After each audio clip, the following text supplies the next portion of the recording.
You like Twitter, you. Anything that is trending on Twitter, I always get it from you. Exactly. And mind you, I'm the producer. Also, I'm a journalist. Oh, that ratata wajabatu is inside of you. Yeah, I always say that. And I'm like, yeah, I went to school for that day. But quiet. And they know how I am outside church because they've seen me on social media. And I've never received any hate from anyone. They've accepted me the way I am. That's the Lord and Maker made you. Exactly. Okay, so coming to varsity, now I'm starting to see different types of girls. I think that's where I figured out my type. I've lost so much blood. I was involved in a car accident. But that doesn't make any sense because if I was involved in a car accident and I did lose that much blood, obviously I was going to be transfused hospital. I was praying, I was like to God, just take me. Like I prayed for death, but death wasn't coming. And then slowly I fell into depression. I started self-harming. Because I was like, okay, self-harm is better because now I can feel physical pain.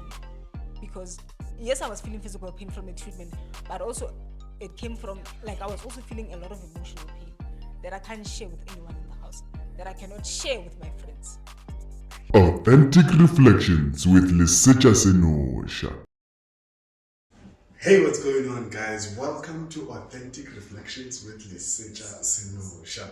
Now today, it's a very interesting podcast because I have one of, the most important people in my life. Yeah, well, I left home back in Boksburg and I came to TUT and I actually found another home here. I found my family here at TUT FM. So right now I'm with one of my colleagues, the most beautiful and handsome. I'm gonna say that one because she's busy. Yeah, I'm beautifully handsome. That's how I always describe how I am. I'm beautifully handsome. Yeah, handsomely beautiful. Handsomely beautiful. Yes, handsomely beautiful, not beautifully handsome. Handsomely beautiful. Yeah. The voice behind the mic, Galaletsang Shadi. She used to call herself something else. She used to call herself Galaletsang Shadi when I was called Bob City, and I don't know what happened. You guys happened. Yeah, Mzee happened. Oh yeah, it was Mzee. Mzee said it's too long, so I had to change it. Yeah. So right here next to me, I've got the one and only, the most interesting individual ever. And I know this podcast is going to be a lengthy one because there's a lot that we have to unfold. Without further ado, my colleague. Yeah. What is Moratu? Yeah, Moratwa. Yeah. That's very important. And I know you'll be happy to see this part of Moratwa. Definitely, yeah. So, welcome to Authentic. Thank you. Yeah. Finally. Yeah, we've been trying to do this podcast date with Ben. Bruh. Yeah, juggling between work and podcasting and stuff. Yeah, you are the busy one. I always have time. Yeah, so, okay. This is Authentic Reflections. And here, as I tell everyone, we go to the beginning. Yeah. We go back. Galaletsang from, I don't know if you remember when you were pushed out. Yeah, from Harangwa Hospital. It was before they renamed it to George Mukar. Oh. Yeah, that's where I was born. And you were born and bred in Pretoria. Yes, my grandmother was born and bred before the apartheid police moved them to Arangua. Wow. Yeah, so Kilipitorla Nede. If I don't go to Mampani, I go to my grandmother's. Wow. Wow, Galaletsang, that's very much interesting. Let me switch this thing off because it's giving feedback. So, okay, when I go on the Bob City, let's go to the beginning. And let's go back to Galaletsang growing up and everything. Okay. So, before we even go there, let me allow you to give the people a chance to introduce yourself. Who is Galaletsang Shadi? Okay, wow. It's very weird hearing one of my colleagues calling me by my full name, but yeah, I am Galaletsang V Shadi. To those that listen to TTFM, they always hear Mojalefa calling me Miss V. But I'm not going to tell you what V means. That's my secret. That's my secret name. So I was born in Harangwa, and I moved to Mampani in 2007 when I was doing grade 3. So my grandmother, apparently, according to my mom, Okay, according to something that I read, my mom didn't scold me, but I read that thing when I was young. But she doesn't know, but now she know. So she was my grandmother was a typical mom. Okay. If you fall pregnant, we want to keep you out of the house. My mom fell pregnant. I was born, and I basically became my grandmother's child. So when my parents got married, my mom moved out of the house, and I stayed back with my grandmother. And when I was doing grade 3, I think my parents were like, "Hey, bring our child. Bring back, hey, that thing is ours." Child. Yeah, so that's when I moved to Mabopane, and I've spent my entire life in Mabopane because I'm still there even now. In Nyaleng, so that I can go to Mabopane. Wow. Okay, Shadi, born and bred in Mabopane. Let's go to now, coming from crash, going into high school. What type of a kid were you? A normal one. I don't think Negele stopped growing up. I'd like to believe that I wasn't one of those stopped. Like, I grew up like a normal child. You know, yes, I used to fight a lot with my cousin. Hopolang in Ambeth. Yeah. Why did you use that name? It's his name. There's a drink bell. Okay, it's fine. We'll talk about it. We'll talk about not off air, off camera. Yeah. So I went to YMCA, free school, or Rangua, and then after that I moved to Wikanya Primary School. So I went to Galaletsang Shadi, but the street ones. Yeah, because Wikanya was also street. The street schools in Skasi. Yeah. Yes, I didn't know. Yeah, but when I go Wikanya to get Mama Tiki, so it was very street. Very street. The people that know that, they can calculate your age. I hope you guys don't know who Mama Tiki is. So after that, I moved to Tsoko Secondary School. So my parents, because they did not want, it was my parents. It was actually decided by my parents, my grandmother, and my late aunt, which high school I'm gonna go to. So I moved to Toho Secondary School, a Catholic school. It was amazing. I had the best. I didn't press record. Hallelujah. Okay, let me press it here. It's gonna take from because that one already had us, so we can continue from here. Okay. Yeah. So I went to Toho Secondary School. I'm not gonna tell you the years because now you're gonna start calculating my age. And I don't wanna lie. Out of all my school years, from like crash, primary, high school, varsity, high school was the best year. Okay. Like I had the best 5 years of my life. I met the most amazing people in high school. To this day, we're still friends. Okay. So it's so weird. I can't keep friendships. Like the people that I've met, move varsity and whatnot, I'm no longer friends with them. Okay. All my friends, high school. Wow. My friends from primary school, I don't even know where they are. So that's why I say high school was like the best time of my life. I spent the first 5 years of my life. Those 5 years of my life were amazing, and I met the most amazing people that I still have in my life to this day. Wow. That's a nice relationship to have. Do you have any funny story that happened? How did you meet those friends?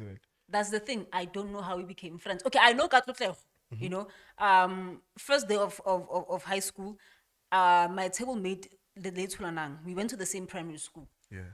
So I think Toteho was sharing a table with Ratile, and I went to the same crash, same primary school, and same high school with Ratile. So I think that was her table mate. And then for some odd reason, Toteho and I were not interested with the people that we were sitting with because I knew Tulanang, I knew Ratile. And then she asked Hurricane Namang, and that's how our friendship started. And she was a very jealous friend. We used to fight. I don't want to lie. I remember there was a point in time we were not talking. I think for like 2 days. Wow. Yeah, because I was giving someone else attention. Yeah. Girls have that problem. Yeah. So also with Kansani, she sent me a video of how the best friendships start with the person that you met in class. And I was like, do you even know how we became friends? And she's like, no. Like I don't know how I became friends with all my friends. Wow. It just happened. You still have them now. Like how I many are they? I have 5 friends. 5 friends. I have 5. That's a lot. It's a lot. People have 10 friends. People get shocked when I tell them that I only have 5 friends. Mina, I have a circle of 3 people I met. Let me say I met in my final year of high school, matric, and then even today we're still friends. We're still pushing. But 5. Yeah, it's 5. One is from church. Gibbon is from church. I still don't know how we became friends, but we are friends. 12 years later, we are friends. Theo, I went to the same primary school with her, Yeah. but we started being friends go high school. Simply, she was scared of me. Same thing that you said one time. Or now when I leave the studio, I become serious. So Kensani, we met in class, Gaga High School, and then Ati, I met her on Twitter. Oh. Yeah. Hey, you like Twitter, you. Anything that is trending on Twitter, I always get it from you. Exactly. And mind you, I'm the producer. Also, I'm a journalist. Oh. Thank you. That ratata wajabatu is inside of you. Yeah, I always say that. Okay, and I'm like, yeah, I went to school for that day. Ah. Hey. I'm an educated Mugozipa. Exactly. Wow. Thank you. Okay, now I want to tap into something now that we've began with the conversation and everything, because I want to know how you maneuvered around from younghood and everything. How old were you when you actually realized that, you know what, I don't like guys, I like girls? I think I've known forever. Eh? So I remember in primary school, there was this guy who wanted me. Okay. Nenanyaka. Like he would buy me things Eh. and give them to his When cousin. this person, they always buy her things. What do you? So he would buy me things and I wasn't interested. But I did try to date guys, and to you that I've dated Askis, but I had no feelings for them. Wow. So me dating guys, it was like trying to hide myself because I did not know how am I gonna tell my family that I'm gay. And I grew up in a black household, and yeah, Have you ever kissed a guy? yes, Okay, yeah. interesting. So It happens when you try to discover yourself, because I was asking myself, why am I different from my friends? You know, my friends, talk about how cute the guy is. I can see if a guy is cute, and I will say that a guy is cute. But as for feelings, zero, nada, nothing. nothing. You're not feeling anything. I don't feel anything. And it was in high school that there was this girl I had a huge crush on. Okay. But I only told her that I like her as a big sister because she was older than me. Okay. So yeah, that's the same girl that made Tleho and I fight. Because I was giving her attention. Why are you trying to score? Oh, Yeah, but also I did not know how to tell her. Ash. I didn't know how to tell her. And I think she suspected one time because she did ask me, are you lesbian? And I said, no. No. What is that? Yeah, I'm like, I'm not. I like guys. Knowing very well Eh. that I don't. You're lying.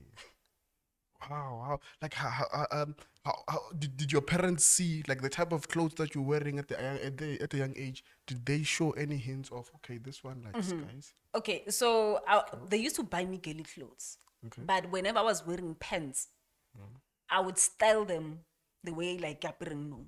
Oh. Yes. Oh. It will be girly clothes, but I'll make them masculine. But I think they thought it was just a face. I think my family just thought, no, I am a tomboy. Until I got to varsity, that's when I started being comfortable with myself. Because that's when I started meeting people like me. Oh. Because go high school, yeah, Catholic, my school was a bit strict. Girls, strictly dikhet. And also you do not want to get in trouble. Yeah. So the gay guys that I went to school with, nearly, they were hardcore, but now they're so feminine. And I was feminine back in high school. You won't even believe. But now I'm masculine. So I got comfortable when I got to TUT. I remember there's this other guy, but Pigile looked at me and was like, I will lesbian when. He's gay, it's like, I will lesbian when. And that's when I started being comfortable. And I told myself, you know what? I'm not going to come out to my parents. My parents will just see. But I ended up coming to my mom though. But you told me that you have a religious background, right? You're a PK, your father is a pastor and the mother and everything. Now coming out to them, like, how was the experience? My dad has never asked me about my sexuality. Ever. I think he just figured it out himself and he was like, you know what, it's fine. But with my mom, I remember back in 2019, I used to love caps. I don't know what happened. So when I was in varsity, You started liking haircuts, that's why. yeah, I gotta look clean. Like it's something cut happen. See a beautiful lady there. But anyways, Nangruma Shopong, and then she asked me, are you lesbian? And I said yes. I don't even know how I said yes. But like every parent, I think it became a shock to her and she did not know how to handle the whole thing.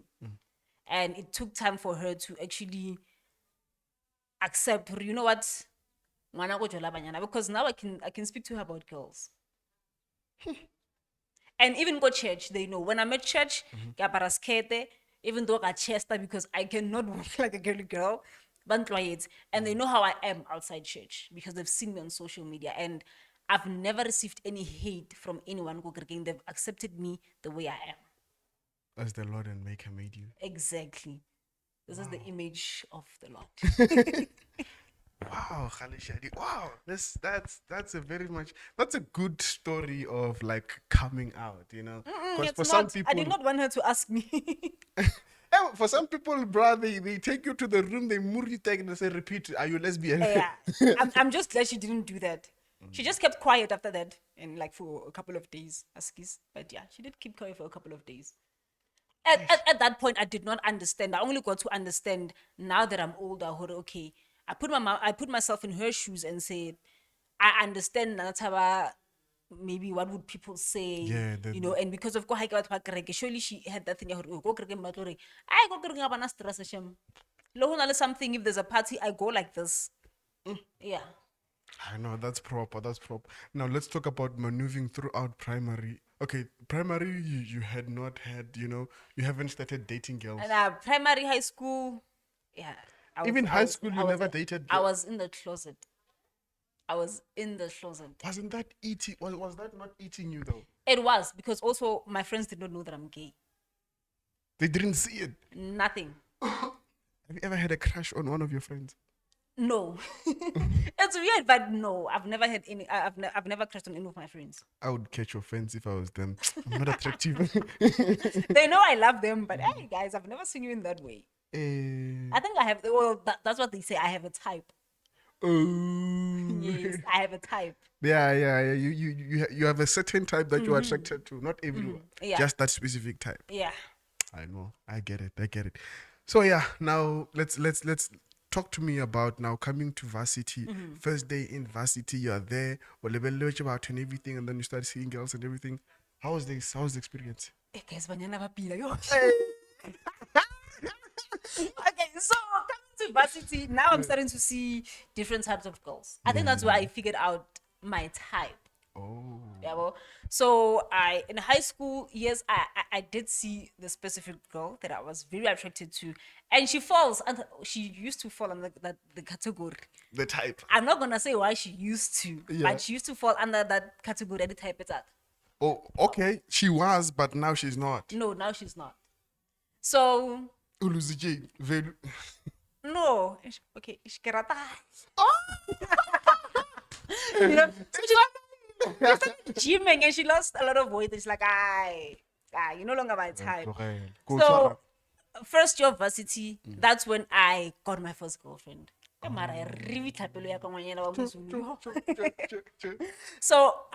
that's when I started being comfortable enough for me to say, you know what, I'm actually gonna date a girl and be out about it. Ne. Yeah. So when my mom asked if I'm lesbian, I was in a relationship with this girl. Oh. Yeah.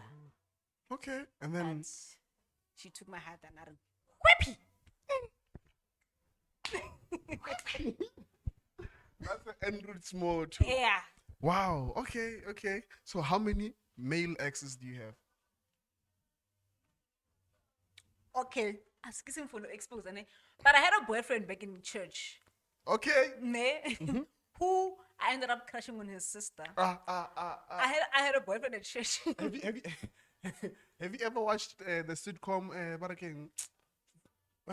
Friends? No. Okay, continue. So yes, I guys. Or okay, The series no. two men and a half. Next. No. Okay, sharp. Continue. So I had a boyfriend at church who I had a crush. I think I still have a crush on his sister. Right? And in high school, I had 2 boyfriends, which one of them I requested one time, and he was the one who fetched me. Evan. He was the one who fetched me, but I'm gonna end the You're story like, there. Evan. The story is very spicy, but I'm just gonna end it there. Rude. I'm gonna get in trouble. So I judged my friends, especially for these 2 guys that I dated back in high school. Yeah. And I also had a boyfriend in like first year of barking of high uni. school. Or first year of high school. Yes. Oh, grade 8. And then that boyfriend, he's gay. So he was also in the closet. I was shocked. When I found out that he's gay. I was like, okay. Maybe that's why I got attracted to you. You have that lady vibes, you know? Like I press ka chest Hashem. What? You naga chest Hashem. Have you seen me walk? That's how I walk like that in hills. Go cricket. O ga re ba kanza video ka sana go cricket. That's how I am. Wow. So yeah, I have 4 ex-boyfriends. Guys, please don't call yourselves my exes. Huh? But yeah. Like I'm just picturing you at the wedding. You are there on the altar. You're marrying your girlfriend, and yeah, you're wearing a suit and everything. And then there's a guy inside the audience who's like, "Yeah, she's my ex." I go panta. I scan claim but I can be ex, guys. Even the girls that I've dated, I can ex. Lynn, I Ex can ex. expire. Ka Jesu a tsoga. Ka Easter Sunday. Dibe tsa ka di tlhatsohile. I don't have any ex. Bye bye. That's the motto. Yeah. Yeah, so it's fine. Nah, I get you there. So now let's go into varsity. Now you get to varsity and everything. You were still explaining the story, or how did you maneuver throughout varsity until you graduate? So with varsity, it was amazing. It was You amazing. know, even the people that I met in varsity, although Nala were no longer in communication, they were amazing. There was this subject you were complaining about. Mass communication. Yeah. And what happens there? I don't know how to explain it. Like I don't know how to explain. I don't know how to explain Please close that door. mass communication because it's not hard. It's not hard, but when you're doing journalism, especially with journalism with TUT, there's nothing that's as amazing as practical. Like you become a journalist. You Okay. don't just sit in class and I remember first year, my radio production lecture would send us outside. Wow. Go and interview people. Even our education never started writing, man. We used to go and interview them. Like it was fun. So when it came to theory, you get your lecturer who's telling you everything that's on the notes. Evan. And when you write a test, you must write it the way the notes say and not according to your own understanding. So yeah, that was the problem. Got that module. But nevertheless, it was an amazing journey. You know, I remember my very first time with UTFM. It was during a show that we used to do for second year called Live at 12. And Okay. for some odd reason, for my group, I was the presenter. Okay. And I never knew that one day I would actually be here hosting a drive show. Aish. Wow. You started with a morning drive, now you afternoon Yeah, drive. I started breakfast and then I moved to drive. When I came for Live at 12, I did not see myself with UTFM. Wow. So did you ever fall in love with radio though? Like why did So, you join radio? A third year, we were supposed to go look for Internship. an internship, right? So I applied with UTFM and then also Lesetja FM. But FM Mankhana. Okay. Fast. So I was like, okay, TUTFM is not responding. And then I went to Harangwa FM. And then TUTFM responded. Oh. Yeah, Miss Boss sent me an email saying we must come to the office. So I went, I came to TUTFM and also because it was closer. Oh no, it's close, right? Yeah. I came to TUTFM. She did my things this week.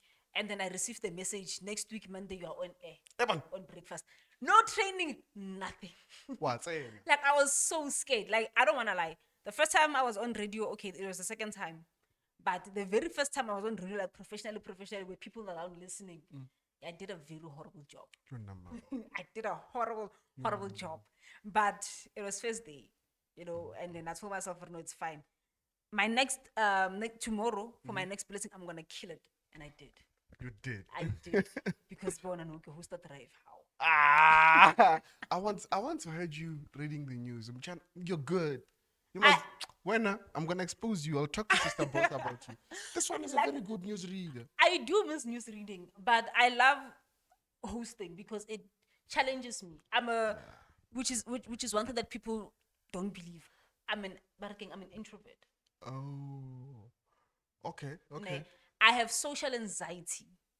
Kore, ke reng, when we have interviews, when Lesetja bang stressa when they Now say the issue tša makgowa. Lesetja bang stressa when they say this is an in-studio interview, I'm like, oh, That person is coming here. that person is coming, so I And need then to Lesetja mentally is not prepare even going to myself. come to the studio. Exactly, I need to mentally prepare myself.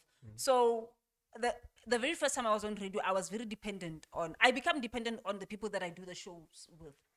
That when they're not there, Ke mathata. yeah, I get scared. But me now hosting, hanyana, I got to overcome that because I can do the show by myself. You know, but that doesn't mean my team must not come to work. Please come to work because I depend on you guys.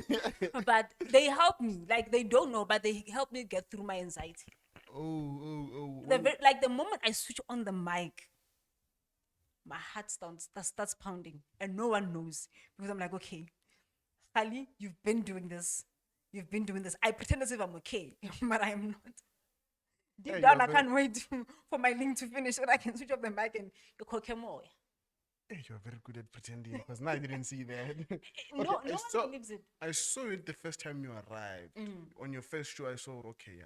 Yeah, plus you guys were new, so I wasn't used to you guys. So I was like, Yeah. oh my goodness. Who's The this? people that I'm used to are not here. Now I have to work with new people. Yeah, now I have to read. When did we... Exactly. They now get a script like that. I'm like, this is more professional. Like, what's happening? What's going on here? Yeah, but you were with the funniest guy alive. Mpepe. And Mpepe was Yeah, fire. and then Pepe left. And then, because I was admitted, we're gonna get to that. I came back. I'm now doing a show with someone that everyone feared. Aish. Simply, G, I'm gonna expose you. Khonse Everyone Molefe? feared. Bra, oh, Simply Chushi. That guy you Chushi. Molefe, I'm gonna tell you now because I know you're gonna be watching this. Molefe, when you came in, I was scared for my job. I was like, this guy is going to fire me because when he was in here, I was like, hey, you, that. And then Exactly. a few months later, she's this fun guy. I'm like, what was wrong with you? Okay, it took long for you to see that he's a funny guy. Yeah. It just took me a couple of days. First day when I had to work with him, I was so scared. And he said he was also scared to work with me. I can remember you sent me a message and saying, "Well, hi, now shy." I was like, why are you scared? Like, when you've been on radio longer than me, Yeah. right? And even at that thing, I think he asked people about me. I'm not sure why he was scared. And because I also know man, whenever I was strict, I did not know how to be when I get there, how to act. But then I told myself, you know what, I'm just gonna be myself. And no. Wow. But he's amazing because we did the show together and it was amazing. He's actually that one person who made me get over my fear. Yeah. You know, that one person who, whenever I would hear G's voice, my anxiety goes down. Like when I enter studio and I hear G's voice, well, it used to be like that, but now when I enter, I just see Lindo and I'm like, yeah, What? she's here. And she doesn't know. At that point, I start coming down because when I walk to the studio, yeah. You know what? When you see Galaletsang Shadi outside walking in the streets, and when you see Galaletsang Shadi in the studio, those are two different. Yeah, they're two people. different They're not even related. Yeah, it's just someone and someone. And you're I'm like Galaletsang Shadi. Yeah, when I'm Why? outside, I keep, like, I'm so serious. And also when I walk by myself, I look down. Yeah, I've noticed. I was even surprised. I'm like, why Galaletsang Shadi? I'm so scared of eye contact. Okay, when I go to school, I can look at you when I speak to you. But even when I do interviews, it takes time for me to actually make eye contact with the guest in studio. Wow. Yeah, and like Khali looks lonely and shy. Mara, should we get inside the studio and start playing music? There's something and in start the going air. crazy? There's something in the air. It's not me. Check our platforms, social media platforms. You'll Guys, see there's what something happens in the there. air. And it only happens during our show. With other shows, everyone is chilled during their shows. But en route, I don't know what happens, guys. Ask the sports catch-up team. They know when they enter the studio is hot. The studio is hot. Yeah. Yeah, but okay. Anyways, let's leave the radio life outside. We've seen the radio and everything. Tell me about journalism. Journalism. How's your journalism career going, and where are you taking it? Can I be honest? I don't want to be a journalist. Eh? So why did you study journalism? Okay, let me tell you now. I think I was in grade 6 when I started watching true crime documentaries. And I was like, I want to be a forensic investigator. Hey, Vanna. But then one thing about me, I'm very sensitive. I also don't understand why I studied journalism when I'm sensitive. Yeah, yeah. Right? I can never bring myself to look at a dead body. Eish. Like looking at a corpse. Yeah, I can't. I'm scared. So I was like, okay, because I know that I'm scared, I can do that through journalism. And that's how I fell in love with journalism. Overcome your fears. Yeah. Through okay. So I studied journalism. It was amazing when I was in university. Now you're done. You can't find a job. And you ask yourself, why did I study? Eish. And I ask myself, I don't want to be on TV because again, my anxiety, like it peaks. It's gonna kick and If then I ever have to cover a story where a child is killed, a a child, child is raped, I know I can't handle that. I know I'm too sensitive for that. Yeah, when I know you're sensitive, we made you cry on air. I don't like this. But that's why I say I don't want to be a journalist anymore. Because I'm not going to be able to handle all of that. Which work do you think is suitable for you? I still don't know. I do love radio though. Or you love radio? I do love You think radio. you can take it further to Yeah, to that's another one level? thing that I want to take further. And with other things, I did MC. Program direct. I did MC some events, but then I got sick and I lost a lot of weight, and I was so insecure about how I look. So I was like, I'm not gonna be in front of people looking like that. Eish. It's fine being in studio, radio, because no one sees you. They just hear your voice. No one knows how Shadi looks like. No one knows that I've lost weight, I've gained weight, nothing. And I made people know you. Yeah, and then Lesetja came. People started knowing me when Lesetja came, because now you appear on YouTube. Like, how? Yeah. And higher, you can see, okay, now she's gaining weight. Yeah. Yeah. So my radio career is something that I want to further. But as for journalism, I don't want to be a journalist anymore. You don't want to be I get you. So that qualification is just for the what? It's something that I'm gonna say. It was my dream. Oh. And Maybe you can use it. throughout my varsity years, I did get to live my dream because I did get to cover stories. Even though people don't want to comment, I kind of lived my dream through varsity. But now I have to go to the real world, I'm not gonna be able to handle that. And when you cover a story, like I mentioned, I will never be able to fathom listening to someone I'm gonna cry at that moment. And I'm not allowed to. I should be professional. And I know who it won't like that thing. Yeah. So I'm like, I love journalism, but I also love true crime. But I can't handle that. Tough, ne? Yeah. No, it's not tough. At least I did get to live it. I just need to know what my other dream is so that I can achieve it. Yeah. It did help me to achieve my journalism dream. So now I need. No, my other dream is to become a housewife. So I need to achieve that. I need to achieve that. Yeah, Not now, though. A housewife to a lady. Yeah. I want to wake up and just be beautiful for my wife. You're not something you don't better tell. Why are you looking at me like that? Trophy girl. When? Yes. Yeah, ne? You go to work.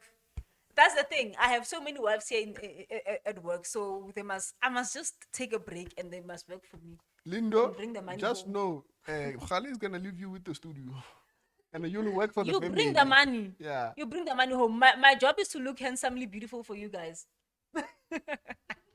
Yeah, that's a very, very, very proper dream. Now, okay, no journalism career on your pause, right? Sharp. So, outside of radio, there's nothing else that you do. No, outside of radio, there's nothing. I'm still trying to get my life back together. Yeah. So, why did you leave TTFM the first time around? I did not leave. I did not leave. So what happened was that last year, so I worked throughout December 2022. December 2022, I was working. It was fun. There was no one on campus. I was tired when I was working. I did not understand where the fatigue was coming from, but I just told myself, it's just here in fatigue. You know what I mean? Like I was doing breakfast. I wake up every morning, like in Nafru. I'm the first person to come here. And then January, I took a week off.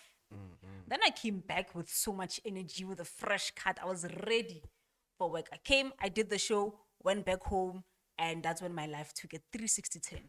Oh. I went back home, right? My dad left for work. Never had reggae. They were busy with construction. So I'm with my sister. So the last thing that my sister remembers is me laughing because I was watching a series. Yeah. And then she passed out, and then she was woken up by me crying. Eh? Like I was in so much pain, I was crying. I had a lump here, and it was so painful. I tried to call my dad. I can't get a hold of my dad. I call my mom. My mom go to Mirago. So she can't come like now. I call my brother who's in blue. I'm like, dude, can you please find someone? And I'd say, because I'm in pain. My brother's like, okay, fine. Finally get a hold of my mom. My mom was like, okay, I'm on my way. Because the way I was crying, her colleagues were like, go home. But luckily, Mirago next door, Mama Kaiso. That's how I call her. I'm supposed to be calling him Manishila, but get ready to meet Mama Kaiso. Okay. So Mama Kaiso arrived. As soon as Mama Kaiso arrived, my sister went outside and my sister explained. Mama Kaiso came and said, let me take you to the hospital. They took me to the nearest hospital, the Lehigh Medi Clinic. She was there with me until my mom arrived. For some reason, Lehigh that day the casualty was full. I kid you why. So I stayed for like 2 hours before they can take me in. So they took me in, gave me medication through drip, and then the pain went away. And I was like, now that the pain is gone, after this I'm going to be discharged. But the thing is, hospital, they take blood, right? Bantamadi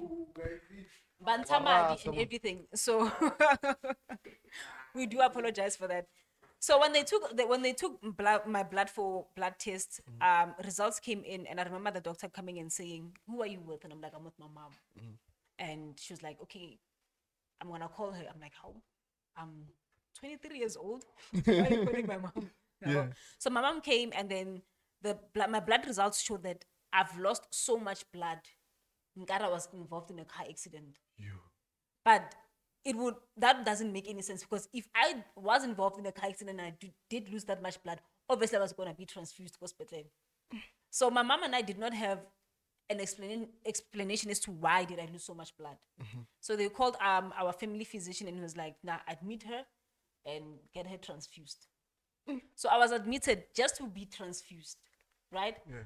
Then the following day, my physician came, and then he observed the lump. And he was like, okay, this was the second time the lump appeared, because the first time I removed it, same hospital. And then I explained it to him, or listen, yes, I did. I saw this doctor, but now it grew back. And the reason why I ended up here is because of pain. We did not even know it. And he was like, okay, no, it's fine. I'm going to take you to another doctor. I'm still going to call the doctor that did the operation, but I'm going to take you to another department, the ENT department. ENT, ears, nose, and throat department. The specialist came, I check her, and what she wanted to do was to take out the cells. But she was like, according to experience, this thing might be a bit dangerous. So she was like, no, we'll do an operation and I'll remove it. And then I'll do the test. I was like, okay, cool. So I was admitted on a Monday. On Friday, I went for my operation. They took it out and then came back. I was fine. And I was discharged Saturday because, I was fine. So the only thing I needed to do was to, check out my wound and everything. So weekend passed, and on Wednesday, which was, I don't remember what, I think it was the 25th of Jan, I went back to the hospital. And when I went to that doctor who did the operation, they were not done with the test. And she said the reason why they were not done is because they wanted to be 100% sure if it's what they think it is, right? So she made me listen to a voice note that was sent by the pathologist. And the pathologist did explain, Hore, it's like, it seems like this thing has cancer, but they don't want to just do it, test the A1. They're going to do another test to be 100% sure. And then I was like, okay, that's fine. And then I called my mom, I'm like, I'm done at the hospital, you must come fetch me. Oh, my mom is so impatient. And then my mom was like, so what did the results say? I'm like, I'll talk to you when I get home. She's like, no, what did they say? I'm like, no, I'm going to talk to you when I get home. So there's a history of cancer in my family, right? So she said to me, is it cancer? And I kept quiet. And I was like, it might be, but we don't know because they're not done with the test, right? And then she was supposed to tell my dad. I was like, you'll tell Papa, because I'm not gonna tell him. And on Thursday, my mom still hasn't said anything to him. And I asked her, did you tell him? And he's like, no, I don't know how to tell him. And I was like, no, it's fine. I will tell him. So I told my dad, okay, this is what the doctor is saying, but we're not 100% sure. And my dad was like, it's fine. And then on Friday, the 27th of January, that's when I received my results. And that's when I was diagnosed with stage 1 spindle cell sarcoma. So they categorized it as head and neck cancer. I still don't know how to explain the type of cancer that I have. Like, I don't. But it's categorized according to that. So my doctor asked to see my parents because obviously, she needed to explain to them what was happening. And she knows how it was not just difficult for me, but also difficult for them. Sure. So we went to the doctor with my parents. Obviously, it wasn't an easy thing for my mom because her sister, my aunt, passed away in 2019 because of lung cancer. In 2016, she was diagnosed with breast cancer, and they removed her breast. But cancer gets old. It hit itself, and then in 2019, they found out that it moved to the lungs, and it was on stage 4. And unfortunately, she passed. Right. So obviously, they tell my mom. They explain to my mom. My mom broke down, and in that moment, you're like, okay, I have to be strong. I can't cry. Like, I can't cry. My dad, I don't know how my dad was feeling because I have 4 siblings, but now I have 3. The one that I come after passed away in 2017. So I also knew that, man, my dad might be thinking, he's about to lose a second child. So after that, I was transferred to an oncologist. So now I was no longer Casey Akwela High. They moved me to, Bonji, what's that hospital? Mulmed. They moved me to Mulmed, and then after that, I went to an oncologist. I went for a CT scan, and they found out, okay, where your cancer is located, you can only do radiation and not chemo, because chemo will not be effective. So I was moved from Wilmot to Groenkloof. So Groenkloof, that's when I met a radiology oncologist. I moved from oncologist to a radiation oncologist, not radiology, radiation oncologist. She also did an MRI scan and said, okay, they're only going to focus on this part. And that's when I can say the beginning of treatment, that was the worst 30 days of my life. Yeah. Because cancer treatment is not nice. Yeah. It's not nice. I remember I enjoyed my birthday this year because I was surrounded by so much love. Even last year I was surrounded by so much love, but this year I was at my happiest. Yeah. Last year on my birthday I was sick because of treatment. It was painful. Some of the side effects my parents don't know because everything happened when they were sleeping. I did not want to bother them. Yeah. My parents don't understand the extent of the pain that I felt because, again, I was trying to be strong. And I'm sorry. So the person that I was trying to be strong for was my mom. Because I kind of felt guilty. Okay, she experienced cancer through her sister. And now she has to experience it through her daughter. And I know it is difficult for her. So I never told her to what extent I'm hurting. Now it was like nail is pee. Also because I know how much my brother's death affected my dad. I was like, I'm not gonna tell them then. I'm just gonna keep it to myself. I have siblings. And I'm the oldest in the house because my brother on a blue. I can't be vulnerable in front of them. My brother, like my cancer journey, the only person who did not feel it was my brother. My brother's only 9. He was enjoying going to the hospital in the morning when I was doing treatment because now coffee. Like he was so excited. Yeah. He was so excited. And there was a point in time where I was praying and I was like to God, just take me. Like I prayed for death, but death wasn't coming. And then slowly I fell into depression. I started self-harming. Because I was like, okay, self-harm is better because now I can feel physical pain. Because yes, I was feeling physical pain from the treatment, but also it came from, like I was also feeling a lot of emotional pain. that I can't share with anyone in the house, that I cannot share with my friends. Because, again, this thing was not only affecting me, but it was also affecting everyone around me, right? Fine, I was done with treatment, and then I think, a month after I was done, I came back to the station. I remember Boss Lady was so happy. That was the very first time I hugged Boss Lady. Like, she was so excited, and they moved me to drive. That's how I joined En route. Oh. Because already 012 Morning Waves had the presenter, right? Yeah. And then, I needed to get my life back together. But then, I was always categorized as that thing, because again, I had lost so much weight, right? And then, me having to, like, gather everything, it was so difficult that I fell into depression. Again, my parents did not understand as to what extent that thing was.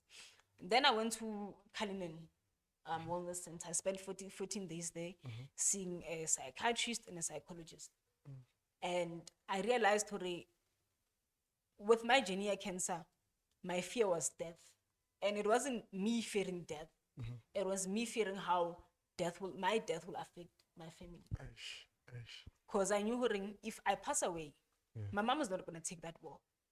And my mom still needs to be a mother to my siblings, because they're still young, they still need their mom.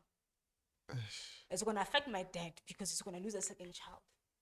It's going to affect my oldest brother, because now he has to deal with losing 2 siblings.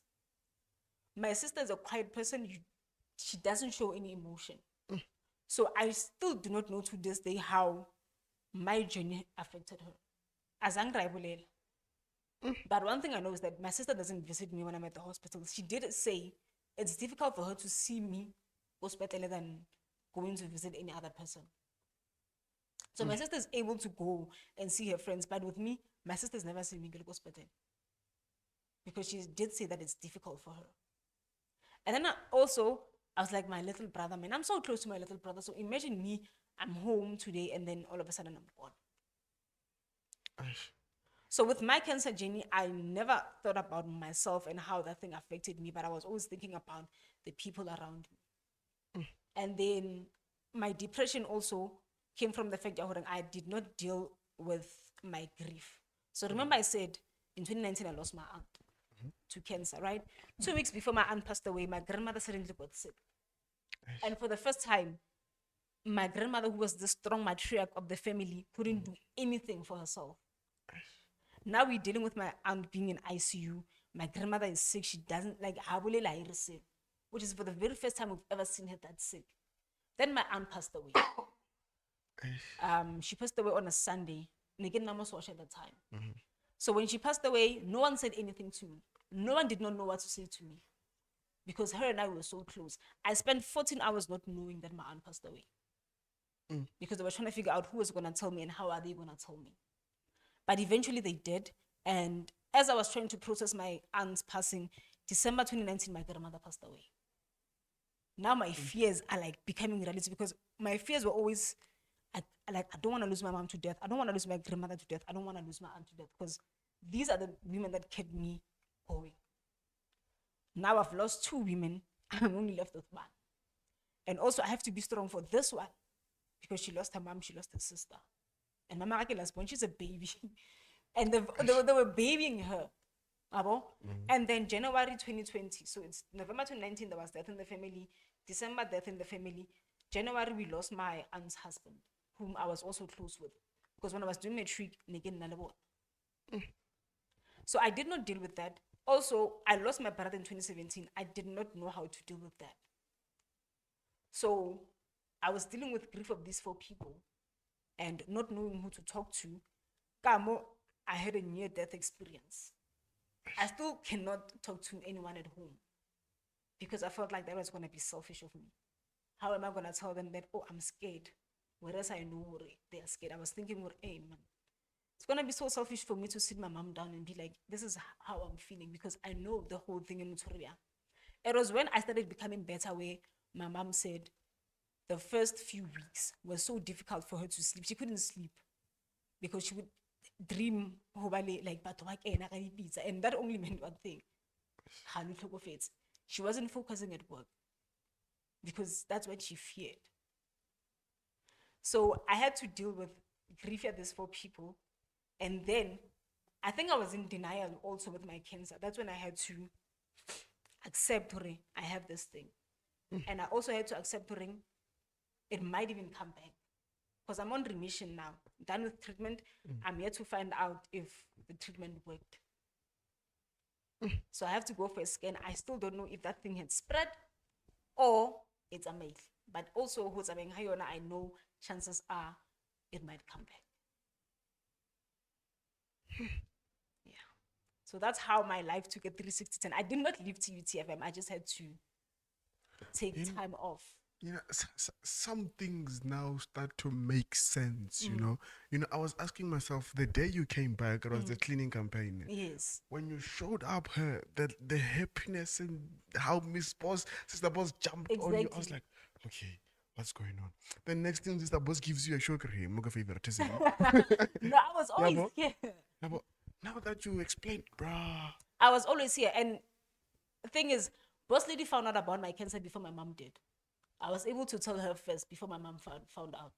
Because when I received my results, I only told my dad. And that weekend, my mom was supposed to go on a church trip. Yeah. So we decided that we're not going to say anything. She's going to go. And we're going to pretend as if everything is normal. And we're going to tell her when she comes back.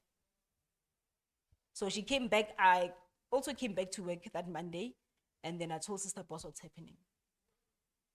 And then I only told my mom later on about my results. Because also my dad couldn't tell her.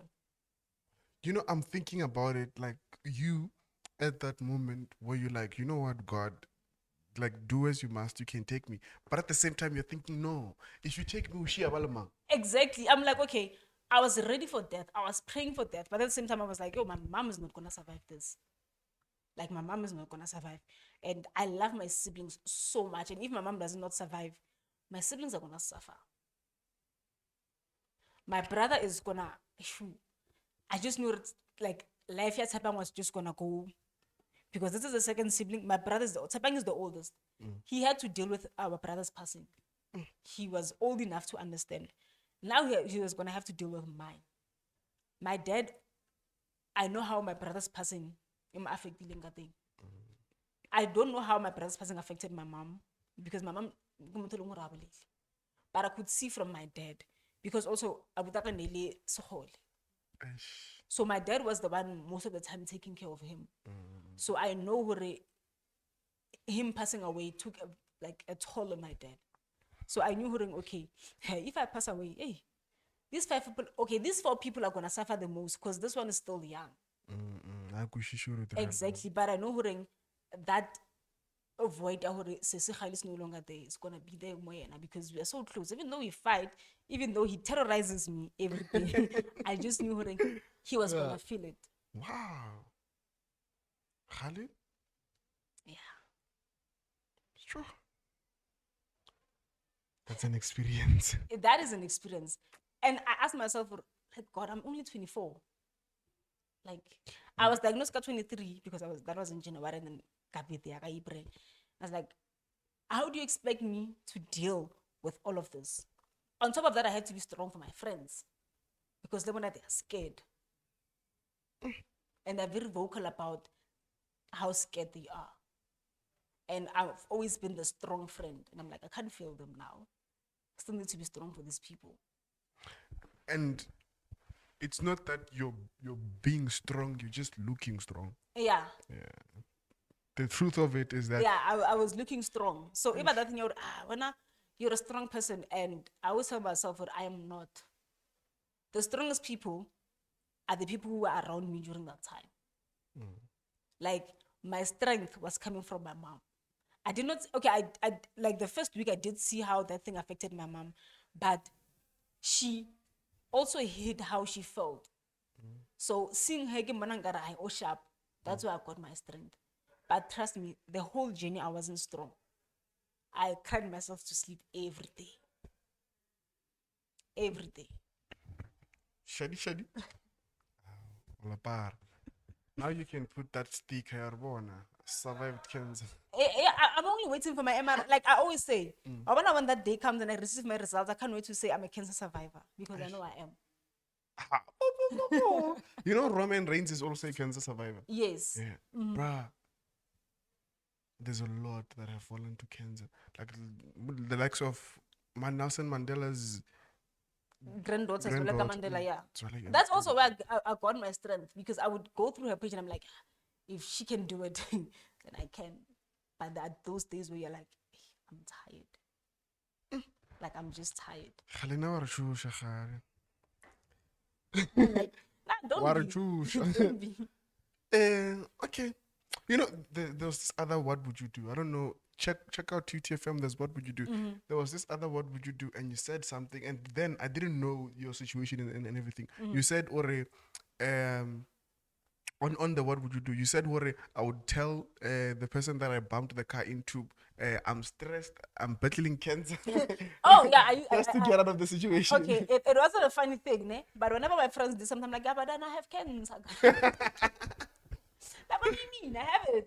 Come on. Like, I used to use the C card, but also, you'll only understand if you understand my humor.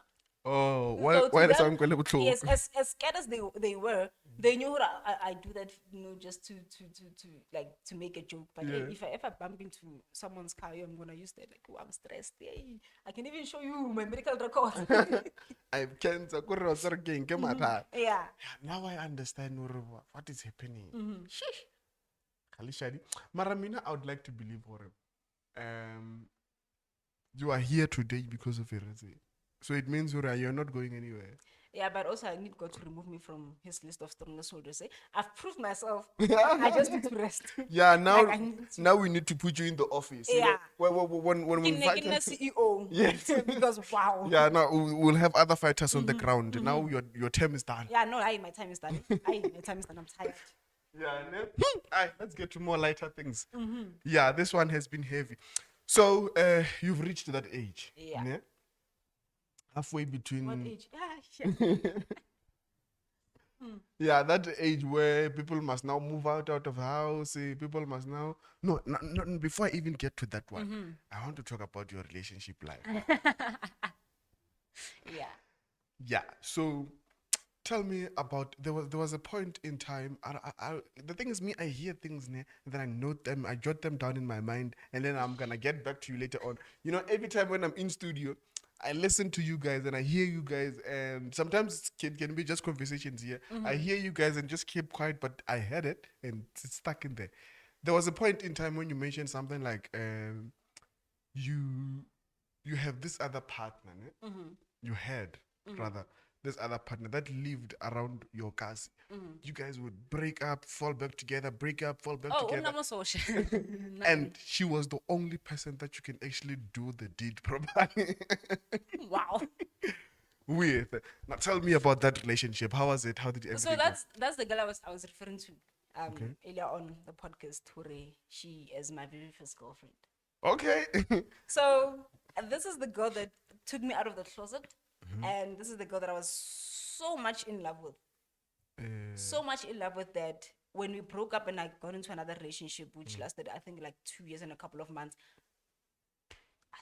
But I was still very much in love with that ex. But I did not love any, like, my current partner any days.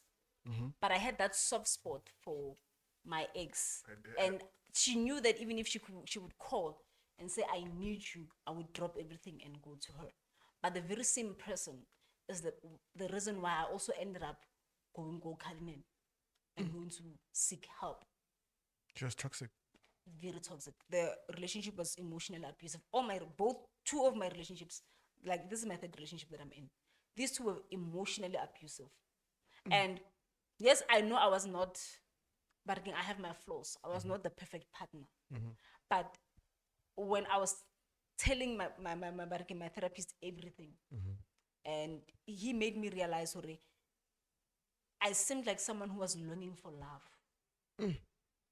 Kore, in every red flag that I saw, carnival. And I always had that hope that they would change. Not knowing they are damaging me. And which is very weird because I received so much love at home. I grew up under so much love. So I don't understand why I became that person in relationships. But like that person, should they come now? Oh, now Shem, I child.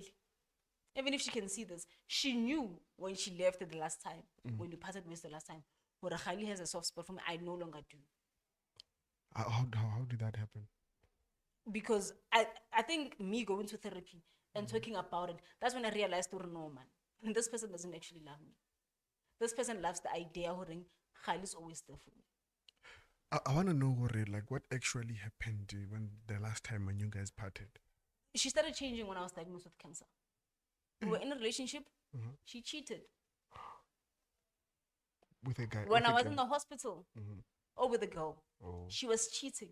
And when I confronted her about that, she made it seem like and like evidence is there. Evidence is there. She tried to come back, and then another thing, our issue was money.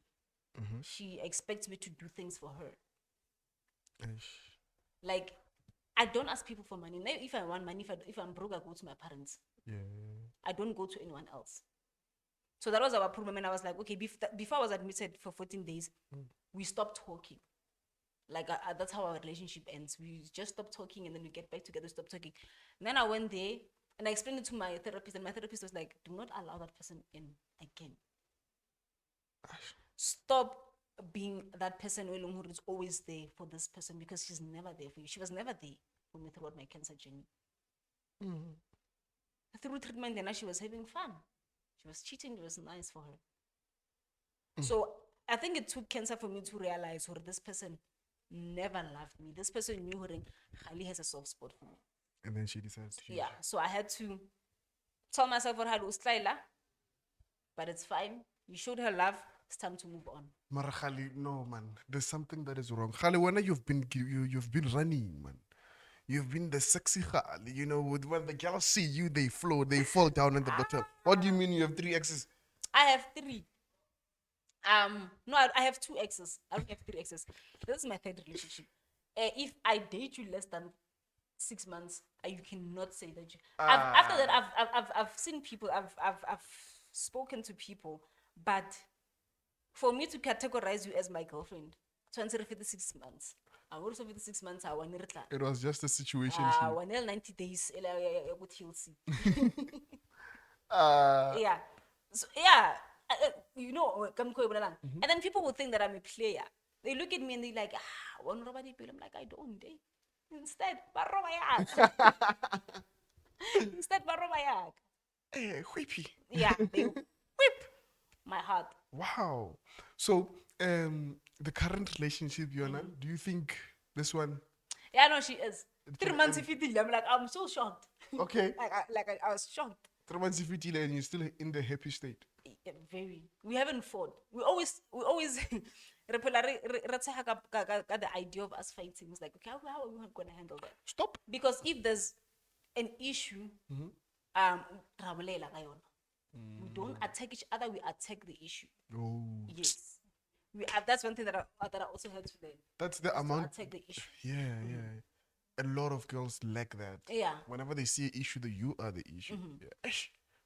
Wow. So now it's a very good relationship. It is. Compared it doesn't drain me mentally. It doesn't drain me at all. And you're happy. And I'm happy, and I've gained so much weight. Even the t-shirt she's wearing. We know the story. Yeah. Yeah. For birthday. Birthday. Wow. Yeah, and your birthday was fire. Yeah. And the same day, we all pretended as if we didn't know it's your birthday until we went. And they all were my favorite colors. And it only took G. Yeah. G came to ask, what's your favorite colors? Like black and white also. And it's like, oh yeah, by the way. Oh, Linda said, oh, by the way, that's why we're wearing black and white. And that's when I realized, man. My team is wearing like Vela Mama cheese today. Yeah, it was just for you.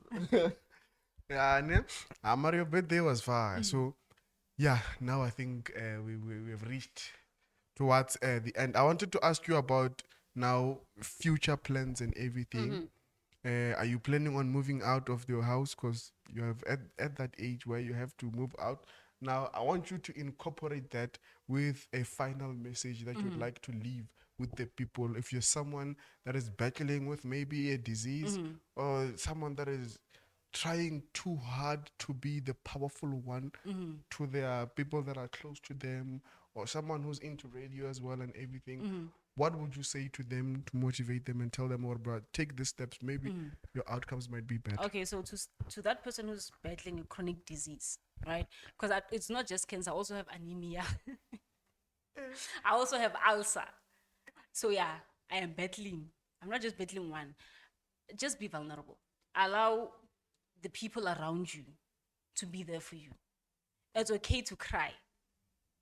Yeah, I've learned that going route. I don't like that, but it's okay to cry, right? Yeah, you just did. It is okay not to be okay. It's okay for you to tell the people around you, listen, today, I'm just not fine. And trust me, they'll be there for you. You know, you don't have to be strong all the time. Even superheroes, sometimes they have bad days. You know, so it's okay not to be okay. And to that person, you know, they want to join radio. Radio is fun. But when you come to radio, don't come with the mentality you want to be a celebrity. Be here because you want to be here. Because Be you want here to talk because to- you love radio. Don't be here because when you want to be a celebrity. Trust me, you will not survive. because it takes time. Radio wants someone who passionate guy on, because people just think you just go on air and that's just it. People don't understand the hard things that come from this guy who's my producer. When you do something, it goes also to the office. So there's a lot of pressure in radio, not just those 3 hours where people get to hear me on air. But because I'm passionate about what I'm doing and I love what I'm doing, and I'm not here because I want fame. Everything that comes with it, I'm fine. The pressure that comes with it, I'm fine with it. Wow. Future plans, honestly, I still don't know. Still figuring it out. Do I want to move out of the house? Yes. Will my parents allow me? No, because I'm the sick child. They don't want you to go out there and then No. they want to take care of you themselves. Exactly. Wow. Okay. I know. Thank you for coming to Thank you. Authentic Reflections. Thank you for having me. We actually reflected here. Yeah, we and reflected. yeah, it got very. I told you this one is going to be a very interesting one. Yeah. It got emotional. We grabbed it back. But to the people out there, I know there's funny questions I wanted to ask about lesbians, but hey, this now is not the time. Bye bye. Authentic Reflections with Lesetja Senosha.